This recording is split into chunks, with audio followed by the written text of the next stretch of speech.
اللہ تبارک و تعالی کے نام سے شروع جو بڑا مہربان اور نہایت رحم کرنے والا ہے۔ ناظرین محترم، ایک ناقابل تردید حقیقت ہے کہ ہر انسان کو اس دنیا فانی کو چھوڑ کر ظاہری آخرت کے اندر داخل ہونا ہے، لیکن پیارے ناظرین، جنت یا جہنم کا فیصلہ تو قیامت کے دن ہوگا، پر مرنے کے بعد انسان قیامت تک کے لیے کہاں پر رہے گا؟ چنانچہ حضرت سیدنا انس رضی اللہ تعالی عنہ فرماتے ہیں کہ ایک شخص نے نبی کریم صلی اللہ تعالی علیہ وآلہ وسلم کی بارگاہ کے اندر عرض کیا کہ قیامت کب آئے گی؟ تو آپ نے فرمایا، تو نے اس کے لیے کیا تیاری کی ہے؟ اس نے عرض کیا، نہ تو میں نے بہت ساری لمبی نمازیں ادا کی ہیں اور نہ بہت زیادہ صدقہ خیرات کیا ہے، مگر میں اللہ اور اس کے رسول صلی اللہ تعالی علیہ وآلہ وسلم سے محبت کرتا ہوں۔ تو حضور اکرم صلی اللہ تعالی علیہ وآلہ وسلم نے ارشاد فرمایا کہ آدمی جس سے محبت کرتا ہے قیامت کے دن اسی کے ساتھ ہوگا۔ اور حضرت عبیدہ بن صامت رضی اللہ تعالی عنہ سے روایت ہے کہ نبی کریم صلی اللہ تعالی علیہ وآلہ وسلم نے ارشاد فرمایا،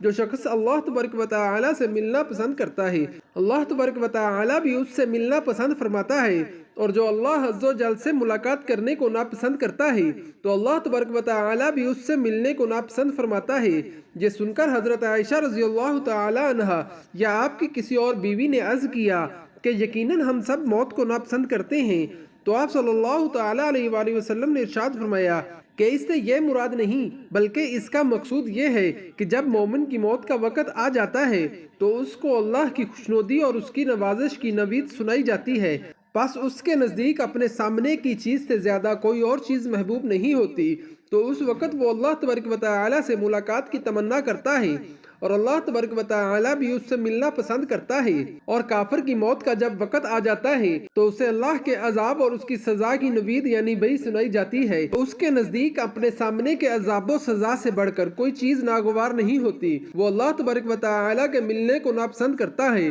تو اللہ تبارک و تعالی بھی اسے ملنے کو ناپسند فرماتا ہے۔ اس روایت کو مسند احمد کے اندر نقل کیا گیا ہے، اور ایک حدیث پاک میں ہے کہ حضور اکرم صلی اللہ تعالی علیہ وآلہ وسلم نے ایک مرگ المرگ مومن کی حالت کو بیان فرمایا کہ اس پر اللہ تبارک و تعالی کی رحمت اور رحمت اتارنے والے فرشتوں کا نزول ہوتا ہے جو اس کو تسلی دیتے ہیں اور اسے اللہ تبارک و تعالی کی خوشنودی کی نوید سناتے ہیں۔ اور حضرت براء بن عازب رضی اللہ تعالی عنہ کہتے ہیں کہ ہم رسول اللہ صلی اللہ تعالی علیہ وآلہ وسلم کے ساتھ انصار کے ایک شخص کے جنازے میں نکلے، ہم قبر کے پاس پہنچے تو وہ ابھی تک تیار نہیں تھی، تو رسول اکرم صلی اللہ تعالی علیہ وآلہ وسلم وہاں پر بیٹھ گئے اور ہم بھی آپ صلی اللہ تعالی علیہ وآلہ وسلم کے ارد گرد خاموش ہو کر بیٹھ گئے، گویا ہمارے سروں پر پرندے بیٹھے ہوں۔ تو آپ صلی اللہ تعالی علیہ وآلہ وسلم کے ہاتھ میں ایک لکڑی تھی جس سے آپ زمین کھرید رہے تھے، پھر آپ صلی اللہ تعالی علیہ وآلہ وسلم نے سر مبارک کو اٹھایا اور فرمایا کہ قبر کے عذاب سے اللہ تبارک و تعالی کی پناہ طلب کرو،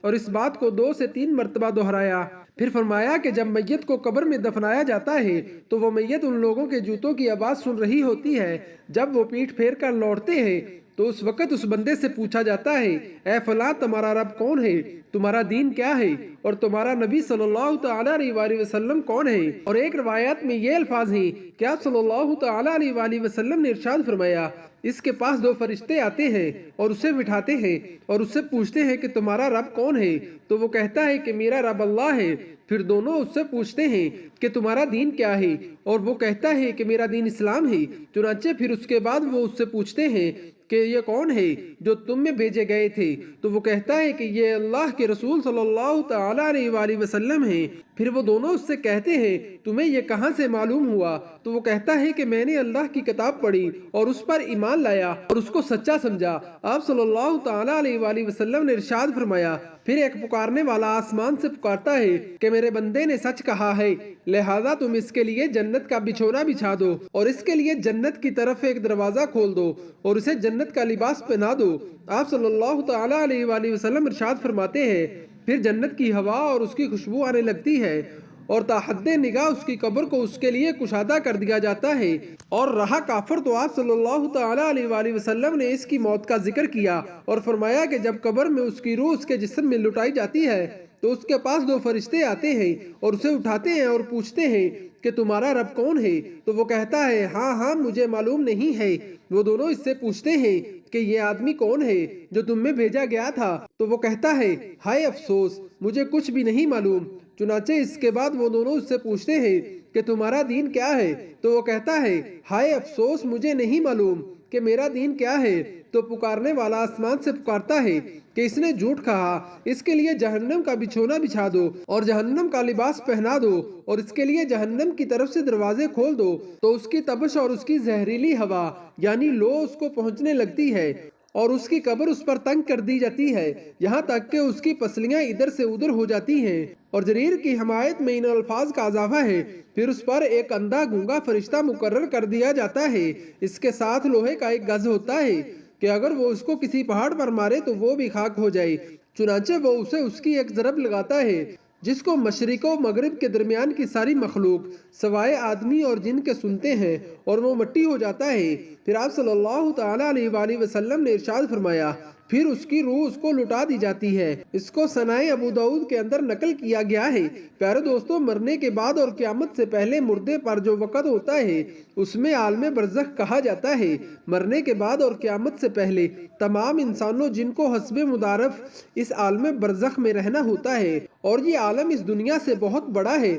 برزخ میں کسی کو آرام ہے تو کسی کو تکلیف ہے، یعنی نیکوکاروں کو جنت کی ہوائیں آئیں گی اور برے لوگوں کو جہنم کی طرف سے ایک دروازہ کھول دیا جائے گا جس سے وہ تپش اور گرمی اور عذاب پہنچتا رہے گا۔ چنانچہ سیدھے الفاظ میں کہا جائے تو یہ ہے کہ انسان کے مرنے کے بعد اس کا تعلق اس ظاہری اور دنیاوی عالم سے نہیں رہتا، بلکہ اس کا تعلق ایک اور عالم کے ساتھ جڑ جاتا ہے جو کہ عالم آخرت اور عالم دنیا کے درمیان ایک برزخ یعنی آڑ ہے، جس کو عالم برزخ اور عرف عالم اور عالم قبر کہا جاتا ہے۔ اب جو کچھ بھی اس پر گزرتا ہے وہ دنیا کے عالم میں نہیں ہوتا بلکہ اس پر دوسرے عالم میں ہوتا ہے، اور اس دوسرے عالم کو اللہ تبارک و تعالی نے اپنی حکمت و بالغہ سے عام انسانوں سے مخفی رکھا ہوا ہے، لہٰذا اس پر اچھا ہو یا برا جو کچھ گزرتا ہے اس کا اس دنیا میں مشاہدہ عام طور پر نہیں ہوتا۔ مردہ ہمارے سامنے ہوتا ہے اور اس پر عذاب یا راحت کا معاملہ ہوتا ہے، مگر اس کے باوجود چونکہ یہ عالم برزخ کا ہے اس لیے ہم اس کو محسوس اور مشاہدہ نہیں کر سکتے،